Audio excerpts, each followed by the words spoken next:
धारावाहिकं गीताप्रश्नोत्तरं षोडशोऽध्यायः। लेखकः श्रीनारदोपाध्यायः। अर्जुन उवाच।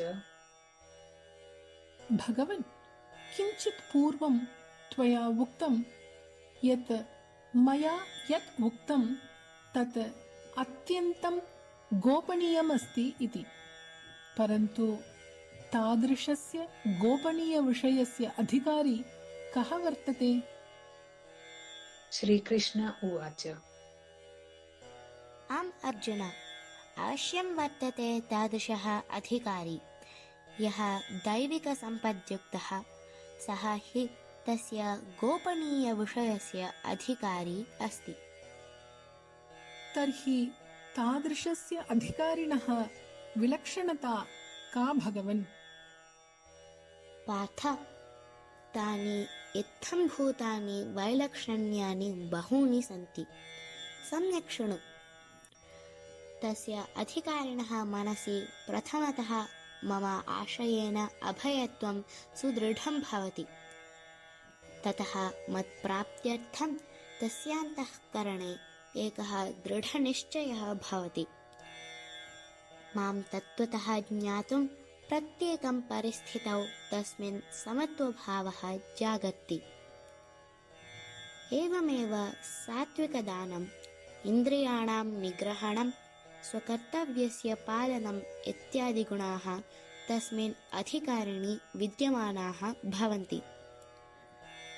शास्त्रसिद्धान्तानुसारेण सः स्वजीवनस्य निर्माणं तथा सततं परिचालनं करोति। स्वकर्तव्यानां पालनसमये यानि कष्टानि तस्मिन् आपतेयुः, तानि सः प्रसन्नतापूर्वकं सहते। एवं तस्य शरीरमनोवाचां सदैव ऋजुता तिष्ठति। तादृशः जनः शरीरवाङ्मनोभिः न कस्मैचन प्राणिने किञ्चिदपि कष्टं ददाति। एवं तेन लोके यद्दृष्टं, यच्छ्रुतं, यज्ञातं च तत् तथैव प्रियशब्देन कथनं तस्य स्वभावः भवति।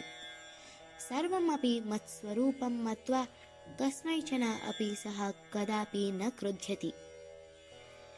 सांसारिककामनाः त्यक्तवतः तस्य अन्तःकरणे सदैव रागद्वेषजनितस्य विक्षेपभावस्य अभावः भवति।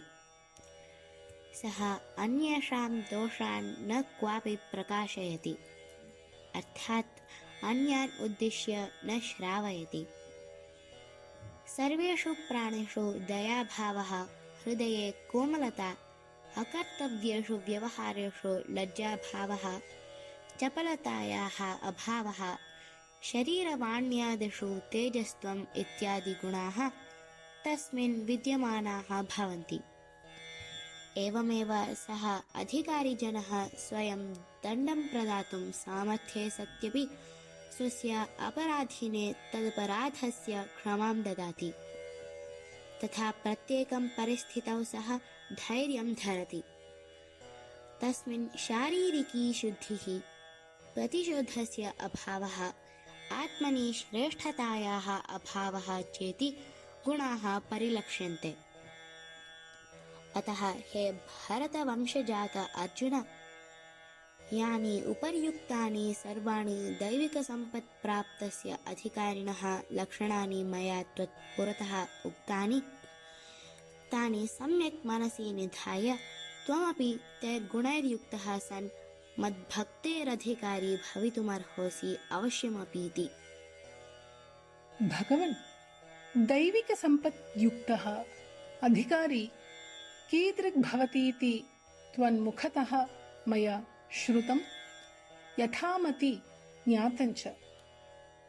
परन्तु तत्सम्पत्तेः अनधिकारी चेत् कः? एवञ्च तस्य कीदृशानि लक्षणानि भवन्ति? पार्थ, यः आसुरीसम्पद्वान् सः हि तद्दैविकसम्पत्तेः अनधिकारी कथ्यते। तादृशेषु एवं प्रकारकाणि कानिचन विपरीतलक्षणानि दरीदृश्यन्ते तच्छृणु। प्रथमतः सदसद्गुणान् बहितः आत्मनि आरोप्य लाभपूजाख्यात्यादीनां प्राप्त्यर्थं लोकेभ्यः प्रदर्शनं नाम दम्भः, यश्च तस्मिन् विद्यमानो भवति। ममत्वयुक्तैः वस्तुभिः आत्मनि महत्तानुभवः नाम दर्पः, यश्च तस्मिन् प्राप्यते। अहन्तायुक्तैः वस्तुभिः आत्मनि श्रेष्ठत्वस्य भावना नाम अभिमानः, यश्च तस्मिन् भवति।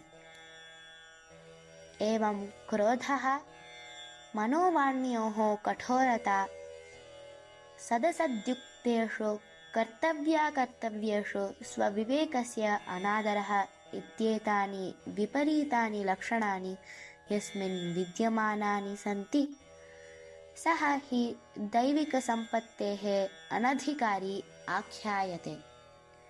हे धनञ्जय, एतानि सर्वाण्येव आसुरीसम्पत्प्राप्तस्य लक्षणानि सन्ति। एतैः लक्षणैर्युक्तः मनुष्यः प्रायः मद्भक्तेः अनधिकारी भवति। परन्तु प्रभो, एतयोः दैव्यासुरीसम्पदोः फलं किम्? अर्जुन, दैविकसम्पत् मुक्तिप्रदा भवति, परम् आसुरीसम्पत् बन्धनकारिका भवतीति विद्धि। हे अर्जुन, त्वं शोकं मा कुरु, यतो हि त्वं दैविकसम्पदं प्राप्तवान् असि। हे भगवन्, आसुरीसम्पत् कथं वा बन्धनकारिका भवति? हे भारत, अस्मिन् लोके द्विधा प्राणिनौ स्तः। एकः दैवीसम्पद्युक्तः, अपरश्च आसुरीसम्पद्युक्तः।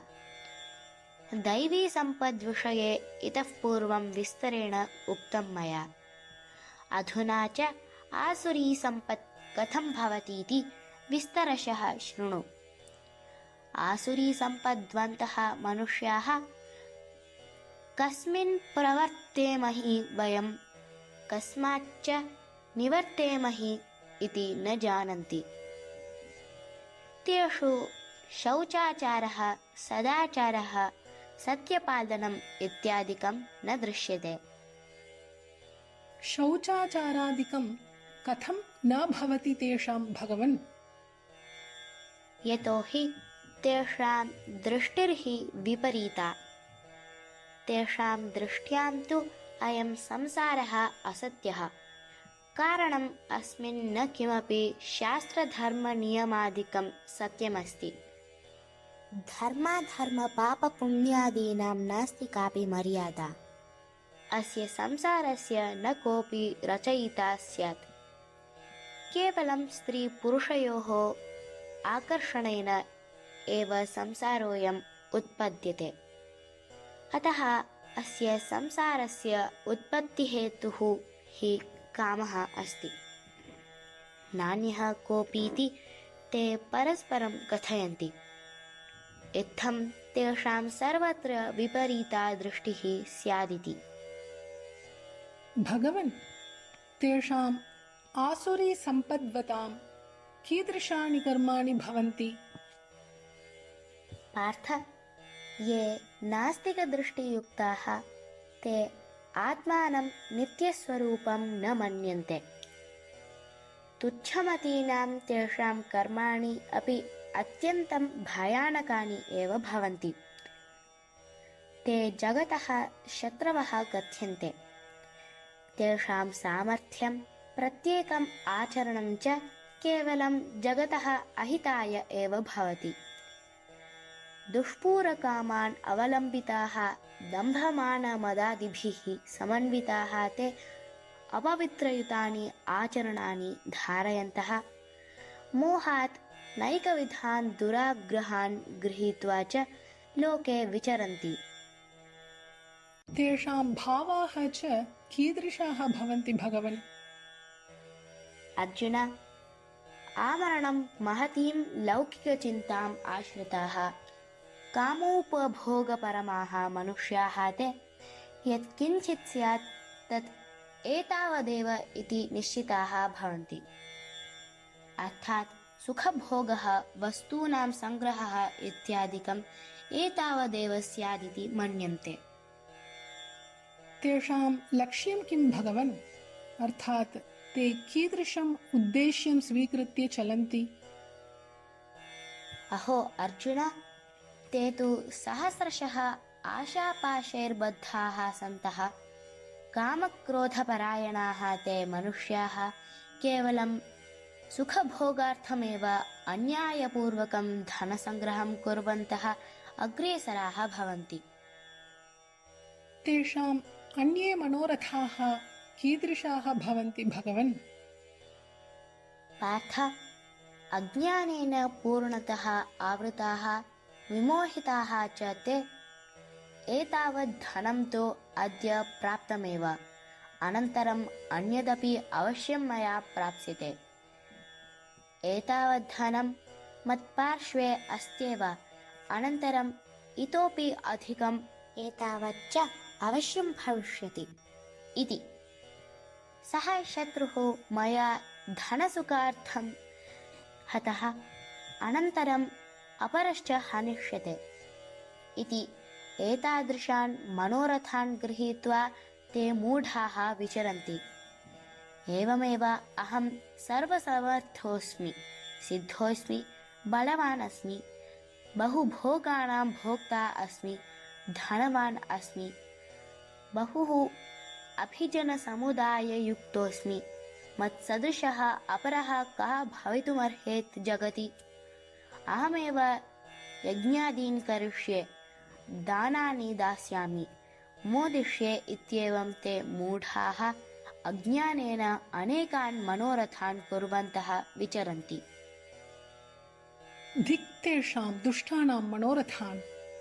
तर्हि हे प्रभो, तादृशानां मनुष्याणां परिणामे का गतिः भवति?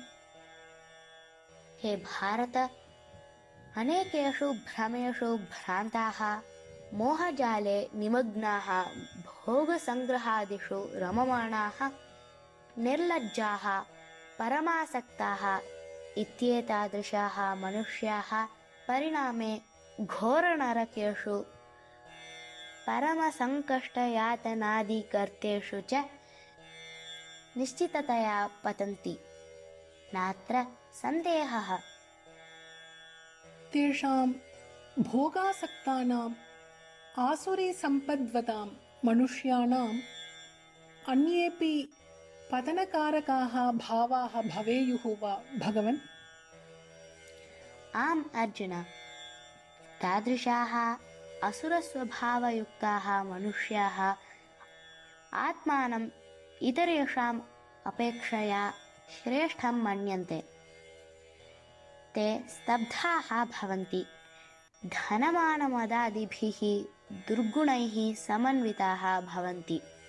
तेषु स्थिताः एतादृशाः भावाः हि तेषां पतनस्य कारणं भवति। एतादृशाः दुर्वृत्ताः कदाचित् शुभकार्यमपि कर्तुं प्रभवेयुः वा भगवन्? आम्, ते यज्ञादीनि शुभकर्माणि अपि कदाचित् कुर्वाणाः दृश्यन्ते चेदपि स्वभावपरवशतः ते अविधिपूर्वकं नाममात्रं दम्भपूर्वकं लोकप्रदर्शनाय अभिमानाय च तत् कार्यं कुर्वन्ति। भगवन्, एवं ते तत् कथं कुर्युः? यतो हि ते स्वाभाविकतया हि कामः, क्रोधः, दर्पः, हठः, अहङ्कारः इत्यादिषु दुर्गुणेषु समाश्रिताः भवन्ति। अतः सज्जनपुरुषवत् निष्कामकर्म कर्तुं ते न प्रभवन्ति अर्जुन। तेषु अन्यविधाः अपि भावाः उत्पद्यन्ते वा भगवन्? आम्, तादृशाः मनुष्याः स्वशरीरे स्थितम् अन्येषां शरीरे च स्थितं मां द्विषन्ति।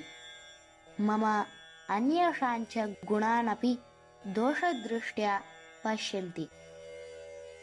आसुरस्वभावानाम् एतादृशानां कः परिणामः भवेत् भगवन्? पार्थ, तान् क्रूरस्वभावान्, द्वेषयुक्तान्, अत्यन्तं नीचान्, अशुचीन् मनुष्यान् पुनरपि शुनकः, गर्दभः, व्याघ्रः, काकः, उलूकः, गृध्रः, सर्पः, वृश्चिकः इत्यादिषु आसुरीयोनिषु एव क्षिपाम्यहम् इति।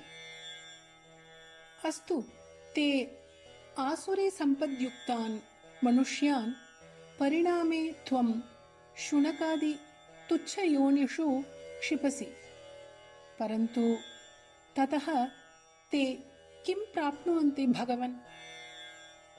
हे भारत, ते नराधमाः मूढाः माम् अप्राप्य जन्म जन्मान्तरम् आसुरीं योनिं प्राप्नुवन्ति। ततोपि अधमां गतिम् अथवा भयावहान् नरकान् प्रविशन्ति। तेषां तादृश्याम् अधमयोन्यां प्रवेशनस्य मुख्यं कारणं किं स्यात् भगवन्? हे पार्थ, कामः, क्रोधः, लोभः च इत्येतानि त्रीणि नरकस्य द्वाराणि सन्ति, यानि मनुष्यं दुःखगर्ते पातयन्ति। अतः स्वजीवनकल्याणाय एतानि त्रिविधानि नरकद्वाराणि मनुष्यः अवश्यं त्यजेत्। एतेषां त्यागेन किं भवेत् भगवन्? हे कुन्तीपुत्र, नरकस्य एतैः त्रिभिर्द्वारैः यः पूर्णतः विमुक्तः स्यात्, सः स्वस्य श्रेयः आचरति। शास्त्रोक्तानि निषिद्धाचरणानि त्यजति। केवलं लोकहिताय स्वकल्याणाय च निष्कामभावेन विहितानि कार्याणि करोति। तादृशः जनः परमां गतिं प्राप्नोति इत्यत्र न शङ्का। तर्हि भगवन्, के वा तां परमां गतिं न प्राप्नुयुः? पार्थ, यः शास्त्रोक्तं विधिं परित्यज्य स्वतन्त्रतया स्वमनोवाञ्छितानि आचरणानि समाचरति, अर्थात् यत् कार्यं तस्य मनसः अनुकूलं स्यात् तत् करोति, यच्च मनसः अननुकूलं स्यात् तच्चेत् न करोति, एतादृशः जनः कदाचिदपि सिद्धिम्, अन्तःकरणस्य शुद्धिं वा नाधिगच्छति। सः न सुखं न च परमां गतिं हि प्राप्नोति। तर्हि किं शुभकर्म, किञ्च अशुभकर्म इति कथं ज्ञायते? अथवा शुभाशुभकर्मणोः परीक्षा का भगवन्? अस्मिन् शुभाशुभकर्मणोः विषये तु शास्त्रम् एव प्रमाणं स्यादिति विज्ञाय त्वं शास्त्रविहितानि एव कर्तव्यकर्माणि कुरु। अर्थात् शास्त्रं पुरतः कृत्वा त्वया नियततया कर्माणि कर्तव्यानि इति। इत्थं प्रकारेण मूलगीताग्रन्थम् आधारीकृत्य सज्जीकृते गीताप्रश्नोत्तरेऽस्मिन् दैवासुरसम्पद्विभागयोगनामकः षोडशोऽध्यायः सम्पूर्णः। श्रीकृष्णार्पणमस्तु।